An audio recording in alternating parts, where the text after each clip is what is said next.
Em um momento, é um voo normal. Eu ouvi um barulho de tiro. No seguinte, o avião está partindo-se no ar. O teto do avião estourou e se abriu como uma lata. O avião estava se despedaçando por um motivo desconhecido. Ele ia continuar desmanchando. Quando equipes de manutenção falham em terra, os resultados podem ser catastróficos para quem está no ar. O comandante foi puxado quase inteiramente pela janela. Joe! Joe!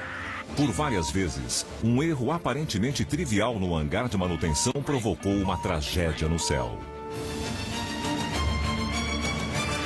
Eu não queria ir embora sem dizer meu último eu te amo.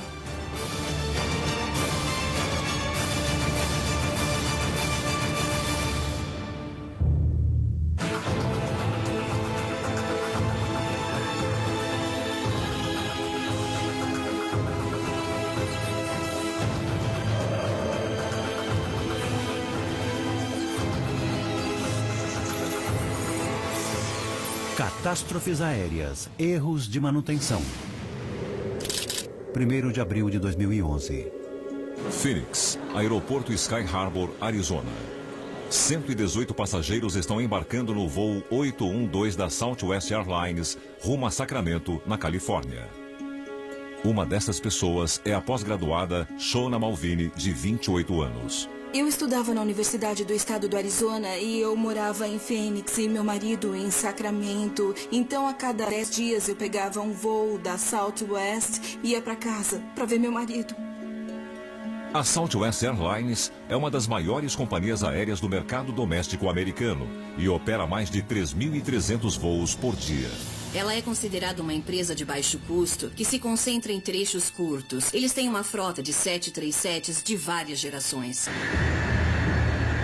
O Boeing 737 é a aeronave comercial mais popular do mundo. Mais de 7.000 já foram produzidos desde sua criação em 1965. O 737 que voará hoje tem apenas 15 anos de idade. É um avião relativamente novo, que deve ter muitos anos pela frente. Atenção, voo 812, decolagem liberada. 13h40 da tarde. O voo 812 decola rumo à Califórnia.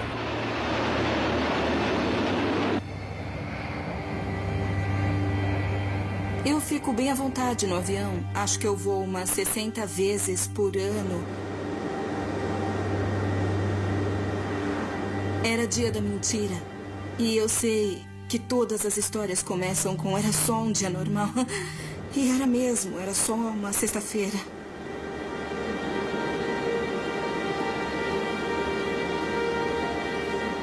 Depois de 18 minutos de voo, chegando perto da altitude de cruzeiro, eu ouvi um som alto de repente e eu senti um vento. Olhei para o alto e vi um buraco de 1,5 metros aberto no teto. A descompressão explosiva sugou todo o ar respirável da cabine. Com o avião a quase 11.000 metros, não há oxigênio suficiente para respirar. A hipóxia, que é a falta de oxigênio no sangue, é um risco real. Os efeitos colaterais da hipóxia são confusão, perda da coordenação motora, pode haver tontura. Eu senti meus dedos formigando. Sentir o formigamento e não conseguir respirar fundo foi um choque. A falta de pressurização na cabine aciona o sistema de oxigênio de emergência. Quando há uma descompressão rápida, as máscaras têm que ser liberadas em poucos segundos. Meu coração estava acelerado e eu me lembro de ficar pensando, respira. Mas os passageiros não sabem que este oxigênio de emergência é suficiente para apenas 30 minutos. Na cabine de comando, os instrumentos informam os pilotos que há perda de pressão na cabine de passageiros. O que está acontecendo aí? Cientes do problema, os pilotos percebem que precisam baixar o avião imediatamente por um motivo vital. O oxigênio suplementar é um recurso limitado. Eles precisavam descer para uma altitude bem rápido para que os passageiros não ficassem dependentes desse oxigênio extra. É possível respirar sem as máscaras abaixo de 3.000 metros. Mas a aeronave está a quase 11.000 metros Torre chamado voo 812. e precisa descer antes que o oxigênio acabe. É a única possibilidade. O avião estava apontado para o chão, eu estava caindo, eu sentia do meu assento. O voo 812 mergulha em direção ao solo a 1.800 metros por minuto. É uma descida de dar frio na espinha. Mas não há escolha. Além do suprimento de oxigênio ser limitado, há um buraco de 1,5 metro no teto e o avião corre o risco de começar a desmontar. Ver aquele rombo no teto, ver o céu, era muito assustador. O avião estava se despedaçando por um motivo desconhecido. Não sabiam o que era. Ele ia continuar desmanchando. Eu me lembro de rezar para ficar tudo bem, rezar para ficar em segurança e para não ser meu último momento. 123 vidas estão em jogo. Mas como um buraco pode se abrir na fuselagem de um avião? O que ainda não se sabe é que não se trata de um ato terrorista ou de um erro da tripulação. O rombo não tem nada a ver com alguém a bordo.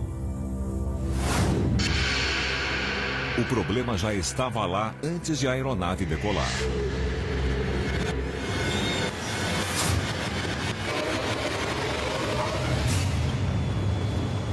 E este problema passou despercebido no hangar de manutenção. A importância da manutenção de aeronaves já havia ficado clara em um evento lembrado como o Titanic da aviação. 12 de agosto de 1985. Tóquio, Japão.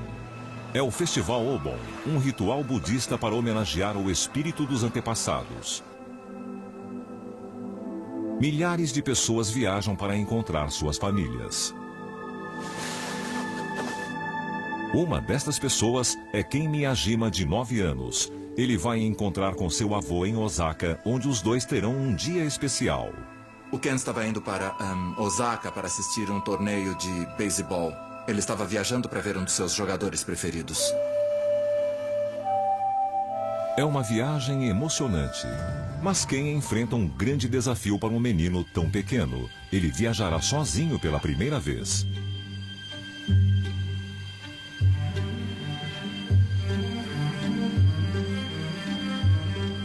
Ken embarcará no voo 123 da Japan Airlines. A jornada até Osaka é curta. Mas para atender a alta demanda por viagens no período do festival, um Jumbo, um Boeing 747, foi customizado e equipado com assentos extras. 509 passageiros estão a bordo do voo.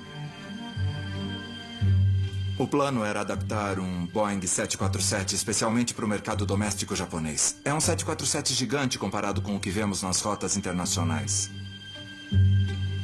Na mesma aeronave também estão Kim Matthews, de 28 anos, e sua noiva Mako Nishiguchi, de 25 anos. Kim acabou de se mudar da Grã-Bretanha para o Japão, onde os dois pretendem se casar. Ele se mudou para lá porque ele amava o Japão. Ele queria uma vida nova com a Mako.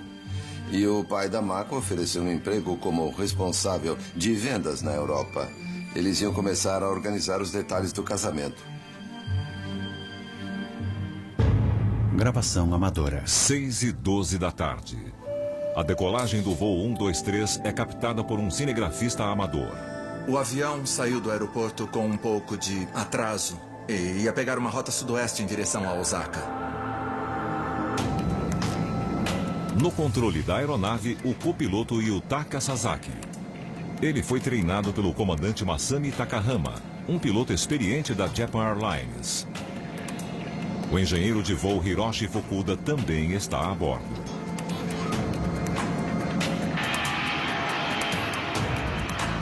À medida que o avião alcança a altitude de cruzeiro, os passageiros acomodam-se.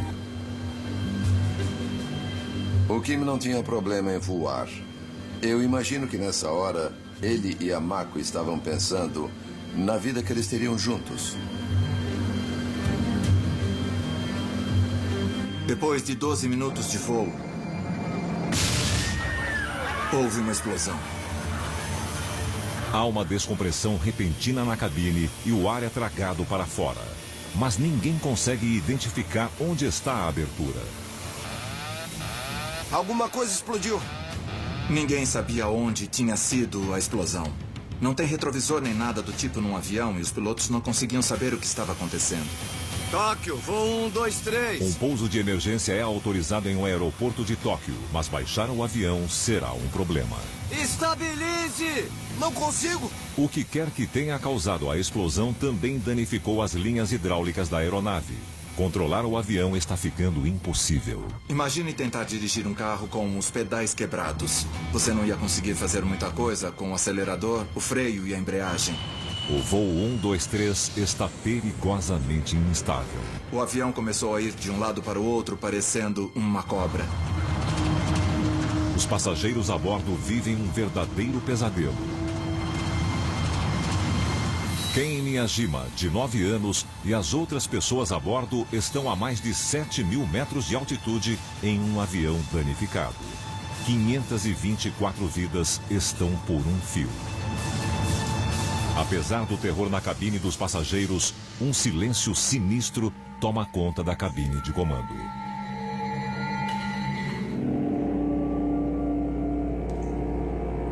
Há uma falta de interesse perturbadora no comandante. Há alguns minutos, a tripulação está respirando a mais de 6.000 metros de altitude sem a ajuda das máscaras de oxigênio. É possível que o comandante esteja sofrendo os efeitos da hipóxia, a privação de oxigênio.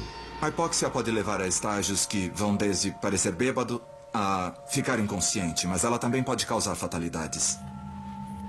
Não demora muito até os outros pilotos também parecerem afetados.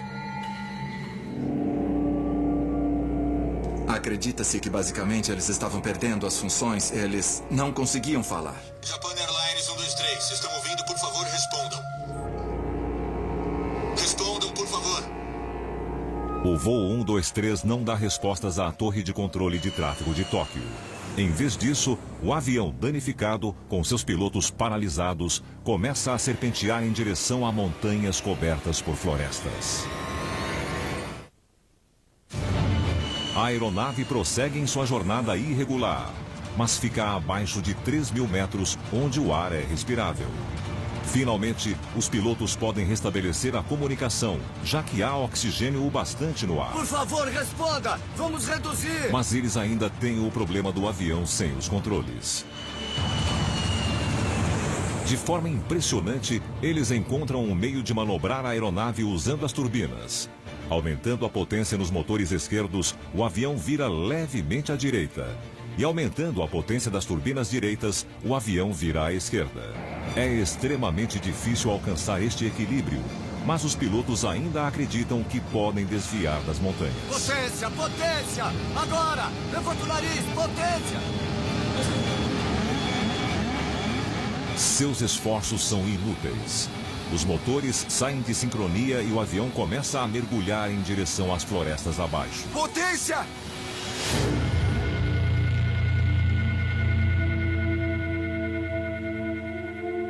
Muitos passageiros precisam aceitar que este é o fim.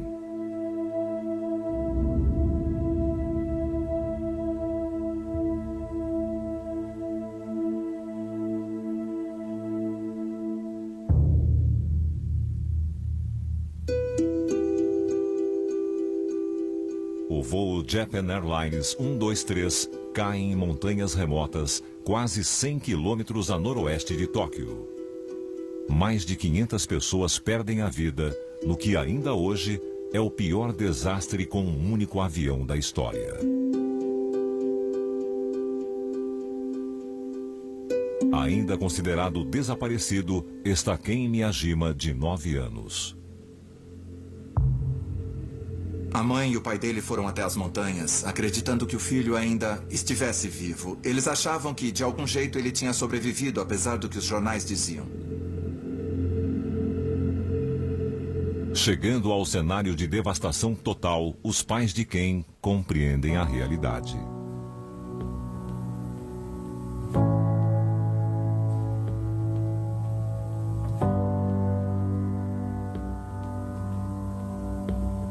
Também mortos no desastre, os noivos Kim Matthews e Mako Nishiguchi. Gosto de lembrar do Kim, como ele estava quando vi pela última vez. Cheio de vida, sorrindo. Quando eu vejo as fotos dele, é claro que sinto saudade.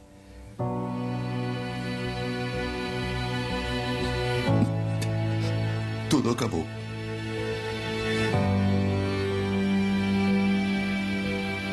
Como este voo deu tão tragicamente errado? A team of American investigators from National Transportation Safety Board arrived in Tokyo today. Os investigadores recuperam os preciosos gravadores de dados do voo dos destroços. Estamos sem hidráulico. Sim, senhor. O gravador de voz da cabine fornece uma pista interessante. Agora escuta, a porta direita quebrou.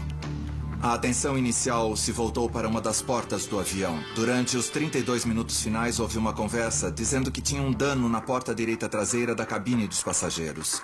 Os investigadores descobrem, por meio do gravador de voz, que os pilotos enfrentaram dificuldades com os controles do avião e que a porta direita traseira teve um problema. Sem outras pistas a seguir, eles suspeitam que a porta soltou-se durante o voo, danificando os controles no estabilizador horizontal. Naturalmente, a pergunta era: podemos achar essa peça do avião?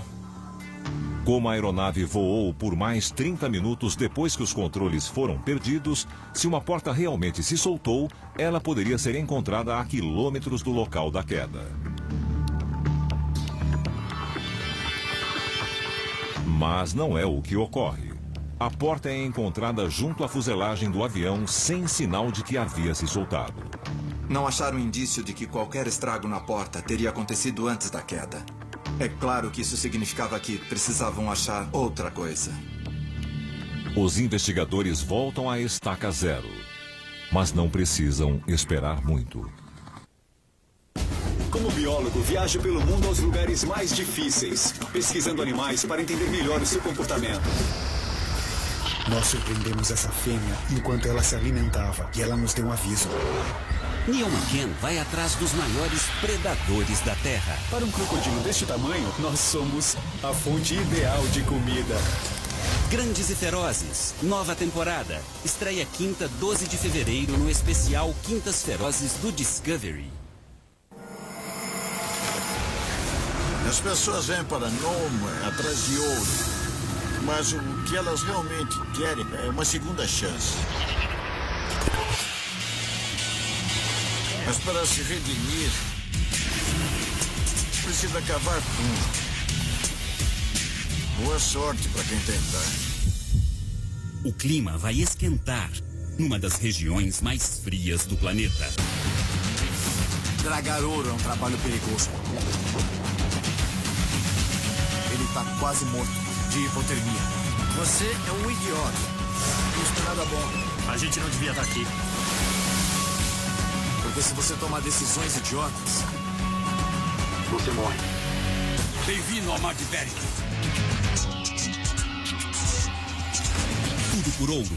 Novo episódio, domingo às 7h50 da noite. No Discovery.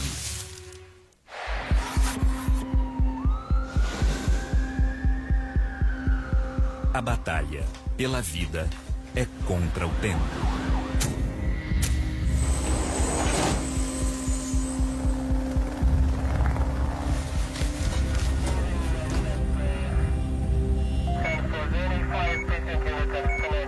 Resgate ao Extremo.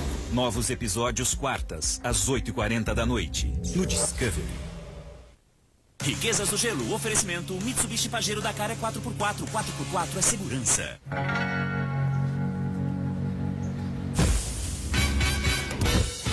Well, I got some cardboard flops on my face from my home. 7th floor man inside the Coliseum. It's only right. You never down, down, down. Perfeito para quem é 4x4. Perfeito para quem é urbano. Mitsubishi ASX.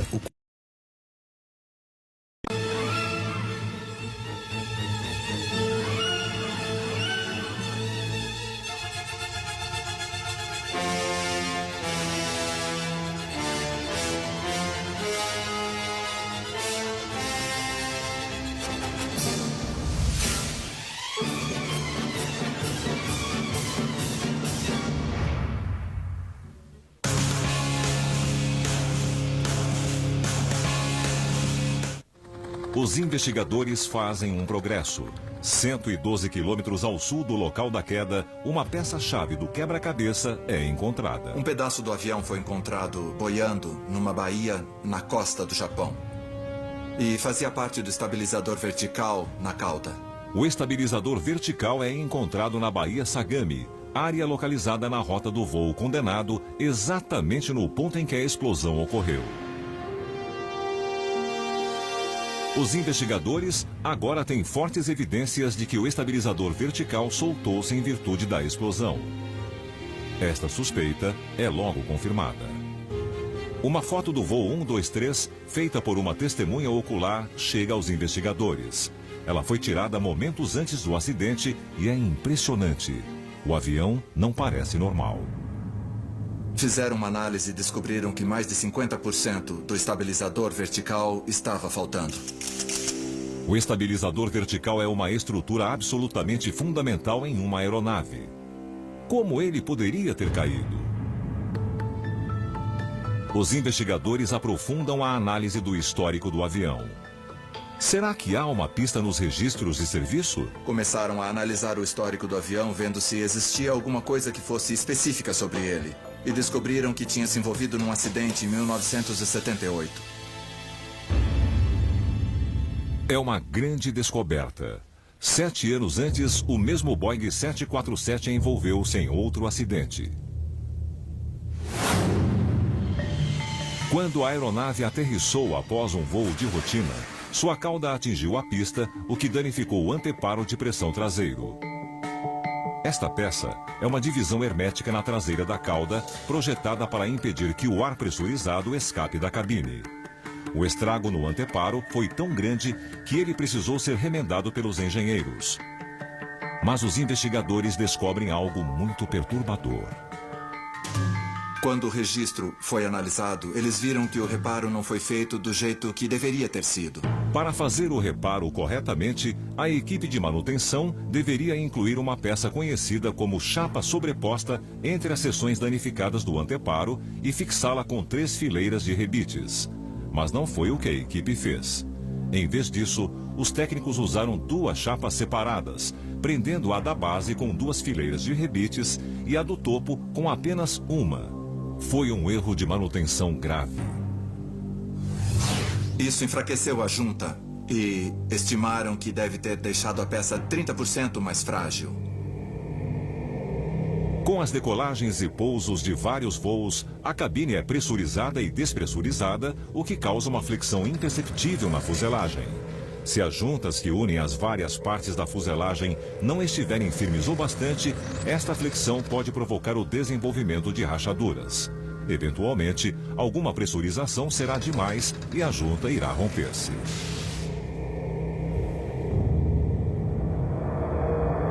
Significava que o acidente ia acontecer algum dia em algum voo. Era só uma questão de quando. Por várias vezes relataram como alguns pilotos tentaram simular as condições desse voo.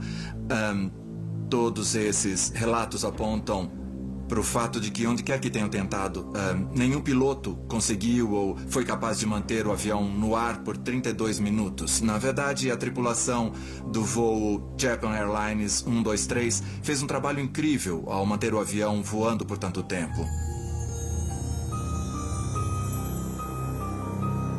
É um acidente enorme em termos de número de baixas. Em se tratando de um único avião, é de longe o maior desastre. E, sem dúvida, eu acho que é o Titanic do mundo da aviação. Assim como ocorreu depois do Titanic, ninguém queria outro acidente do gênero. As equipes de manutenção ficaram em alerta. Os procedimentos foram aperfeiçoados. A esperança era de que a história jamais se repetisse. Mas 26 anos depois, outro voo traria estas lembranças à tona.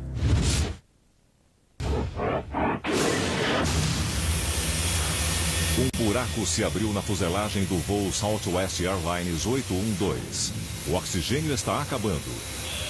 Será que o desastre japonês está prestes a se repetir?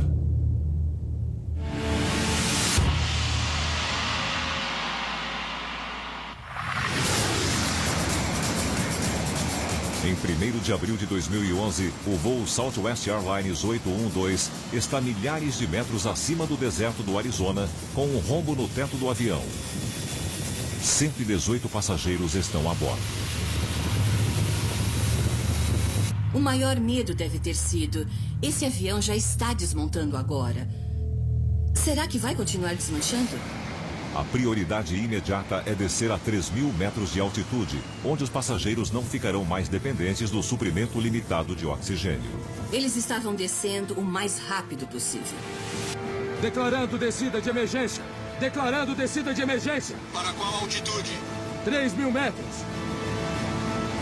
Com a aeronave praticamente em queda livre, a descida rápida significa que os passageiros precisam enfrentar mudanças de pressão extremas. Um desses passageiros é Shona Malvini. Eu me lembro de ficar com muita dor de cabeça. Foi instantâneo e senti que tinha alguma coisa pressionando meus ouvidos. Era frio, barulhento, parecia que o ouvido ia explodir, os sinos começam a doer, o estômago fica revirando, o organismo estava tentando se adaptar.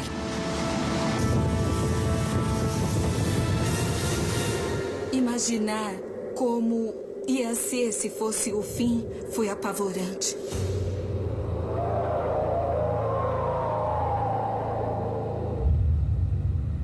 O avião continua seu mergulho, descendo quase 2.000 metros por minuto.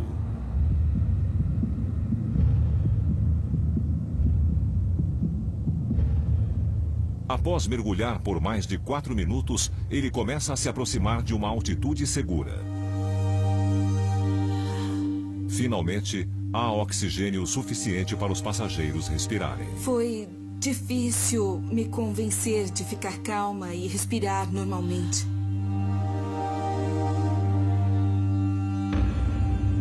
Mas com um buraco de 1,5 metro acima de suas cabeças, o tormento está longe do fim. Agora, o medo é de que a aeronave possa simplesmente se desintegrar. A cidade de Yuma está a 90 graus a 80 quilômetros. Foi nesse momento que decidiram: temos que botar esse avião no chão imediatamente. O voo 812 inclina-se acentuadamente para a direita numa manobra desesperada em busca do aeroporto mais próximo.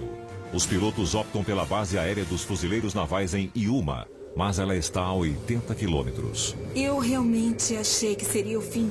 Eu não queria ir embora sem dizer meu último "eu te amo".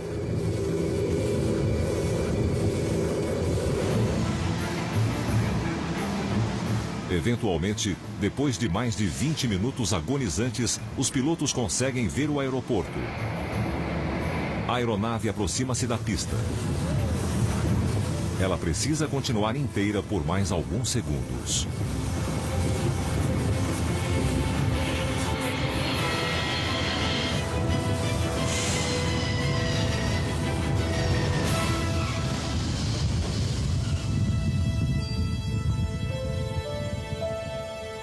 Eu me lembro que eu comemorei e quando eu olhei em volta vi várias pessoas que, 10 minutos antes, estavam encarando seus últimos minutos na Terra, mas que agora estavam felizes e foi muito legal. O voo 812 consegue aterrissar em segurança, mas as várias equipes de televisão que aguardam para filmar o buraco de 1,5 metro na fuselagem tornam o incidente embaraçoso para a Southwest Airlines e para a Boeing, a fabricante da aeronave. Perguntas precisam ser respondidas. O Conselho Nacional de Segurança dos Transportes, a Southwest e a Boeing, basicamente se reuniram em Yuma para examinar o avião. Mas não fica claro para os investigadores como o buraco pode ter sido aberto. Eles removeram aquela seção da fuselagem e levaram para o laboratório para uma análise mais detalhada. O pedaço que havia se rompido é examinado com microscópios potentes. Logo ficou muito óbvio que eram rachaduras de fadiga do metal que antecediam o voo e que já estavam lá. É uma descoberta chocante. Os investigadores encontram rachaduras causadas por fadiga em mais de 70% dos furos de rebite em volta da junta naquela parte da fuselagem. Por que elas não foram vistas por equipes de manutenção? As atenções voltam-se para os registros de manutenção da aeronave. O avião não estaria em dia com suas revisões? Descobre-se que tudo está em ordem. Todas as inspeções exigidas foram cumpridas. Os investigadores estão perplexos. Até o momento, as equipes de manutenção fizeram tudo o que deveriam. Ainda assim, passageiros correram risco. Será que a parte que se rompeu teria sido considerada segura pelos procedimentos de manutenção existentes? Em caso positivo, não é a primeira vez que um avião chega perto de um desastre devido a um detalhe considerado sem importância. 9 de junho de 1990. Aeroporto Internacional de Birmingham, Inglaterra. Engenheiros de manutenção dão os toques finais em uma aeronave que voltará a entrar em serviço. Eles trabalham em um BA-C-111 da British Airways, um avião lançado em 1965. Era um avião bem conhecido. Já tinha sido usado e testado em voos no mundo inteiro e tinha uma ótima reputação. Fabricado em 1977, este avião em particular é um frequentador assíduo do hangar de manutenção. Os engenheiros sabem que a conservação de uma aeronave antiga é essencial. Eles inspecionam regularmente as turbinas, limpam o trem de pouso e hoje instalaram um novo para-brisa com um vidro melhor. Com tudo aparentemente em ordem, o avião é liberado para entrar em serviço no dia seguinte em um voo de rotina à Espanha. Esse voo da British Airways estava levando pessoas em férias de Birmingham para Málaga. 2 pilotos a bordo, 4 comissários, coisa de rotina. A tripulação responsável é experiente. O comandante Tim Lancaster e o copiloto Alistair Atchison têm quase 18 mil horas de voo juntos. Depois da decolagem, tudo estava correndo normalmente. Não existia motivo para suspeitarem do que estava prestes a acontecer. Eles estavam felizes por passar uns dias em Málaga. E tudo estava 100%.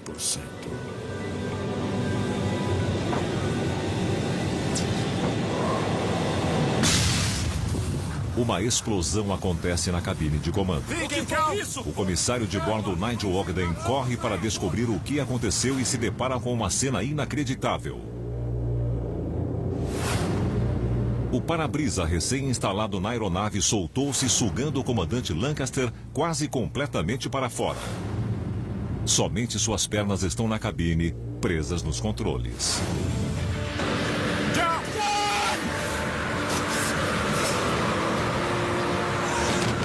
Enquanto Ogden agarra as pernas do comandante, o copiloto Atchison retoma o controle da aeronave. Não tinha nada que o comissário pudesse fazer para puxá-lo da cabine. Me ajuda, John! O comissário de bordo, John Hewart, chega para ajudar. Mas até mesmo a força de 2 homens não é o suficiente.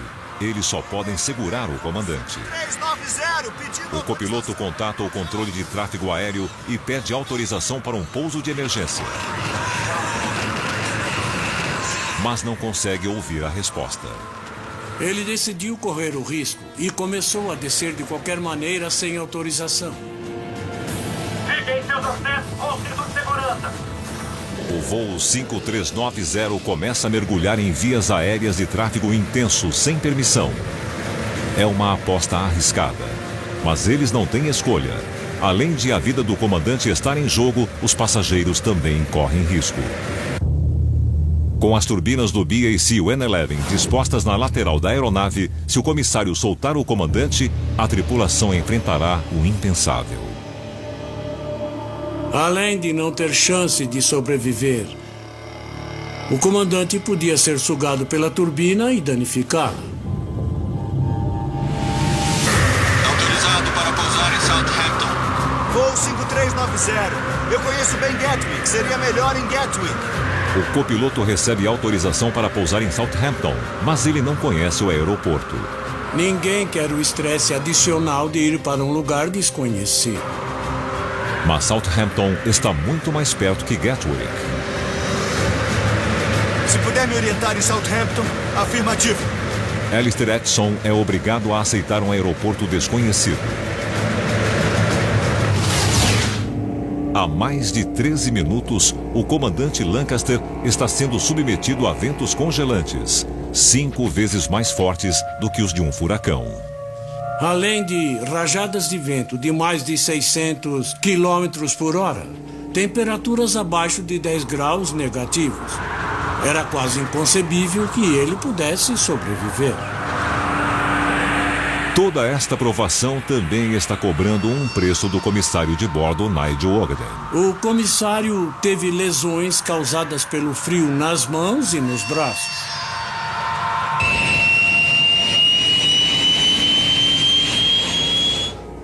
O voo 5390 continua a aproximação em direção ao aeroporto de Southampton. Finalmente, os passageiros conseguem ver o solo.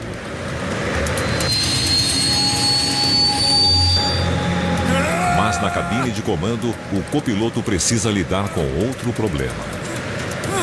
A carta de navegação que ele tinha consultado para ver o aeroporto e a pista onde ele teria que pousar foi sugada pela rajada de vento que entrava pela janela.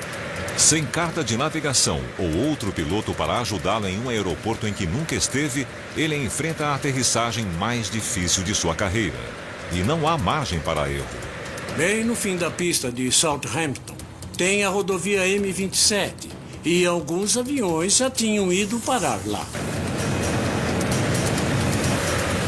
O voo 5390 aproxima-se da pista de pouso. Na cabine, os passageiros estão em posição de impacto.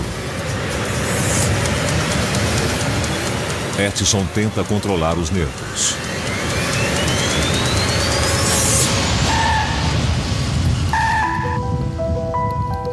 Incrivelmente, ele consegue pousar o avião em segurança.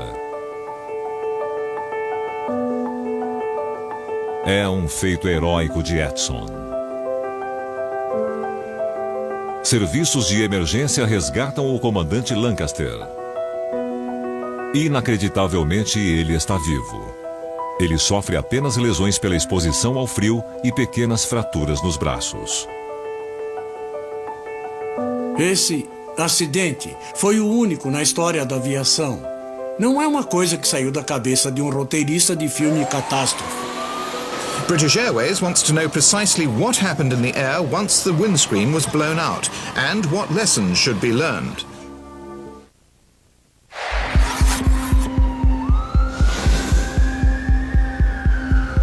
A batalha pela vida é contra o tempo.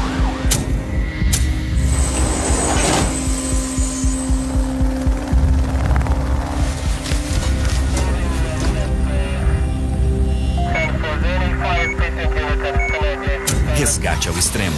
Novos episódios quartas, às 8h40 da noite, no Discovery.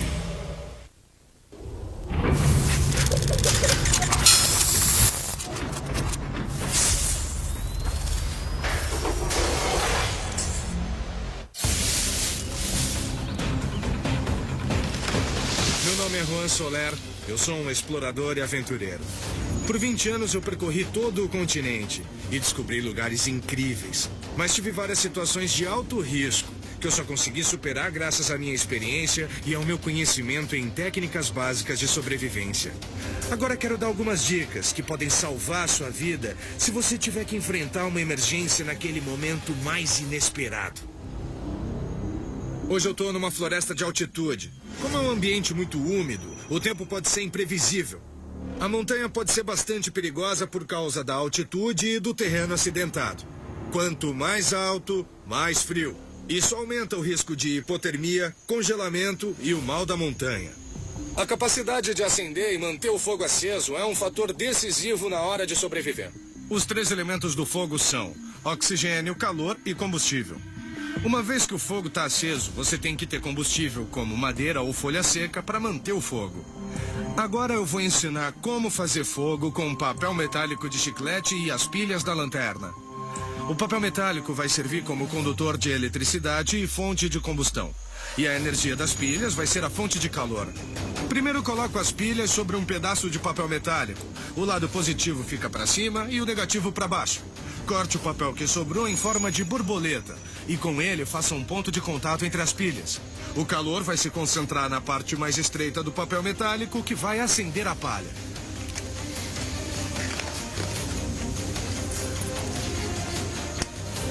Você estar preparado é tão importante quanto o desejo de sobreviver. Não se esqueça que, por pior que seja o panorama, se você permanecer focado e otimista, pode vencer qualquer obstáculo. Nos vemos logo mais em outras dicas de sobrevivência em Momentos de Aventura, aqui no Discovery.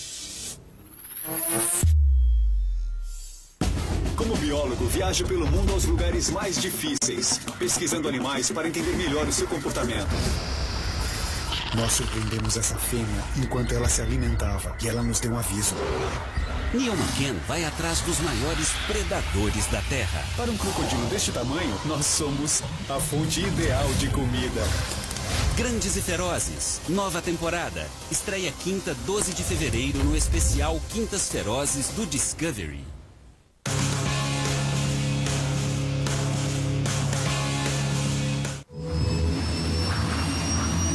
Um para-brisa recém-instalado soltou-se da cabine de comando do voo 5390 da British Airways a mais de 5.000 metros, sugando e prendendo o comandante na janela.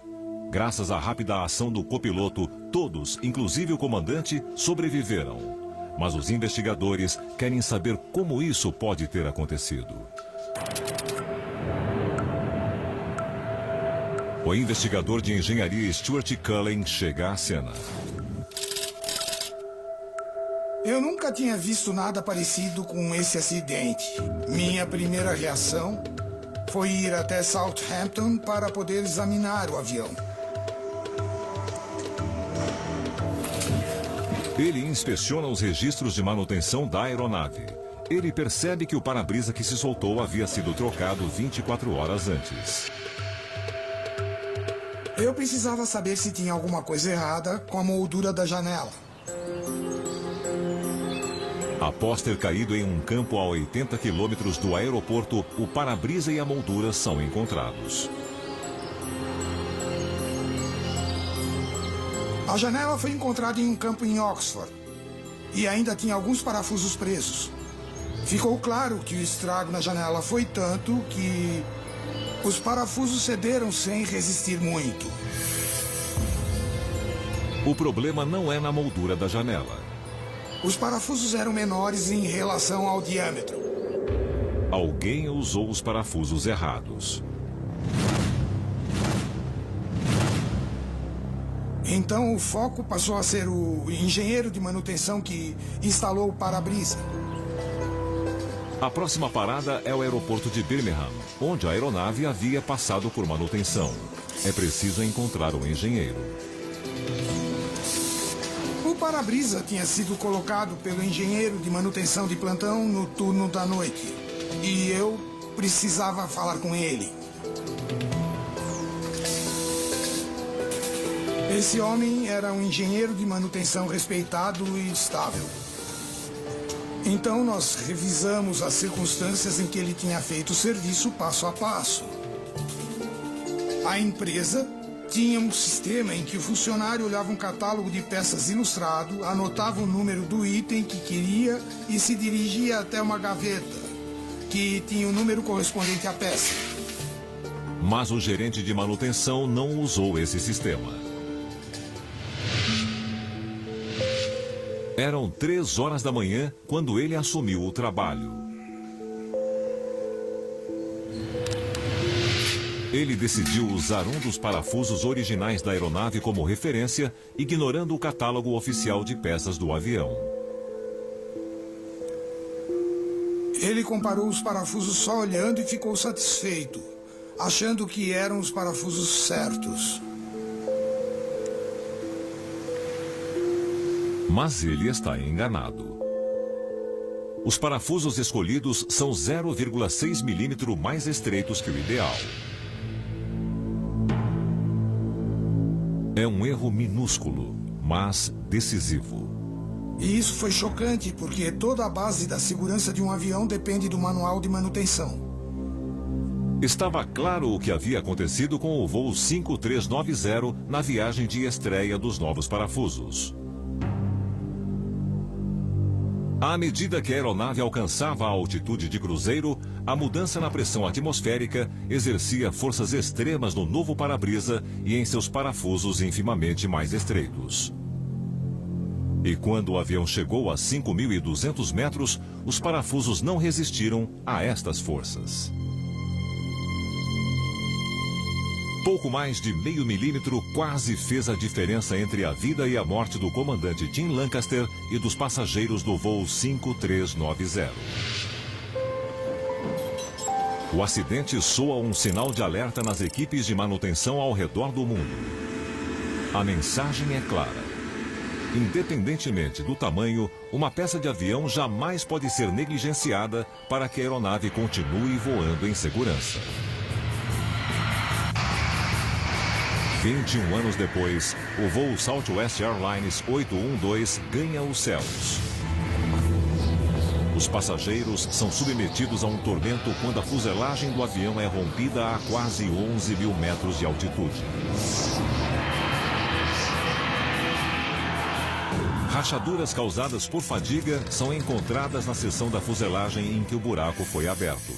Mas desta vez, os investigadores descobrem que as equipes de manutenção não fizeram nada de errado. O histórico de serviço do avião é exemplar. A área que sofreu a ruptura simplesmente não era considerada vulnerável e suas inspeções eram menos frequentes. Não precisavam fazer uma inspeção mais aprofundada dessa área até os 60.000 voos. O avião tinha feito 39.000 voos e já apresentava evidências claras de fadiga, do tipo que a Boeing só esperava ver muito tempo depois. A aeronave havia desenvolvido rachaduras muitos anos antes do que os engenheiros esperavam.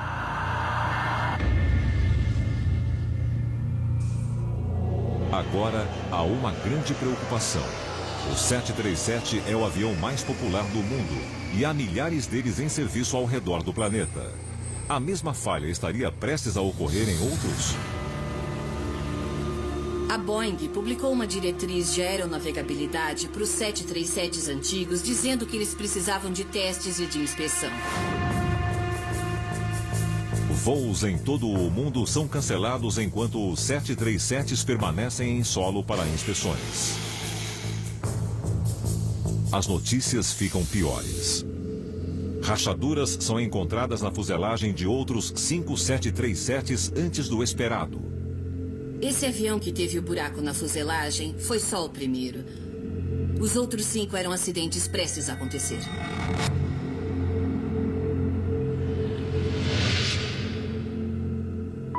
Felizmente, para os passageiros ao redor do mundo, as falhas são encontradas a tempo e os aviões são retirados de serviço. E mais uma vez, uma lição importante é ensinada às equipes de manutenção. Nenhuma parte do avião pode ser ignorada quando o objetivo é garantir a segurança dos passageiros. Não saber se ia ter oxigênio e sentir o corpo hiperventilando foi muito assustador. Parece que é uma coisa que eu vou carregar comigo para sempre. E como eu viajo muito, eu penso nisso toda vez que eu vou. Como resultado do incidente com o voo Southwest Airlines 812, a Boeing recomenda inspeções a cada 30.000 voos em vez de a cada 60.000. A verdade é que, por mais cautelosas que sejam, as equipes de manutenção sempre aprendem com os erros do passado.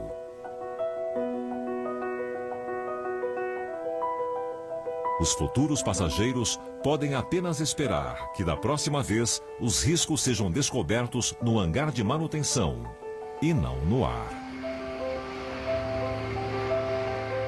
Versão brasileira, Vox Mundi.